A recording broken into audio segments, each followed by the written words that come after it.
বন্ধুরা, আপনাদের জন্য দারুণ একটা টিপস আছে। তো বন্ধুরা, আপনারা চেষ্টা করলে এরকম ছোট্ট টপে গাছে কলম করে এতগুলো সজনা ফলন ফলাতে পারেন।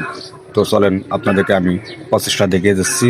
যেভাবে রেখে দেবো সেভাবেই আপনারা কলম করে গাছটা সারা টপে রেখে দেবেন, তবে আপনারা ইনশাল্লাহ এতগুলো ফলন পাবেন। বন্ধুরা, এই কাজটি করতে গেলে আপনার প্রথমে একটা সজনা গাছ লাগবে। সজনা গাছ পেলে আপনি এই সজনা গাছের ডাল থেকে একটা মাথা কেটে ফেলবেন। কেটে ফেলে আপনি ওই মাথা ফাঁক করে একটা মাথা লাগিয়ে দিবেন। তবে কয়েকদিন পলি দিয়ে পেঁচিয়ে রাখবেন। পেঁচিয়ে রাখার পরে দেখবেন যে শিকড় বেরিয়ে পড়ছে। শিকড় বেরিয়ে পড়লে ওই যেটুকু আপনি শিকড় বেরিয়ে পড়েছে ওইটুকু আপনি কেটে আপনি একটা টবে লাগিয়ে দেবেন। তবে দেখবেন আপনি এরকম আপনার অনেকগুলো সজনা এবং আপনি অনেকগুলো ফলন হয়ে গেছে। আশা করি ভিডিওটি ভালো লাগছে। তবে ভিডিওটি শেয়ার করে টাইমলাইনে রেখে দেবেন, যাতে আপনাদের পরবর্তীতে কাজে লাগতে পারে। আর হ্যাঁ, আমার আইডিটি ফলো দিতে বলবেন না।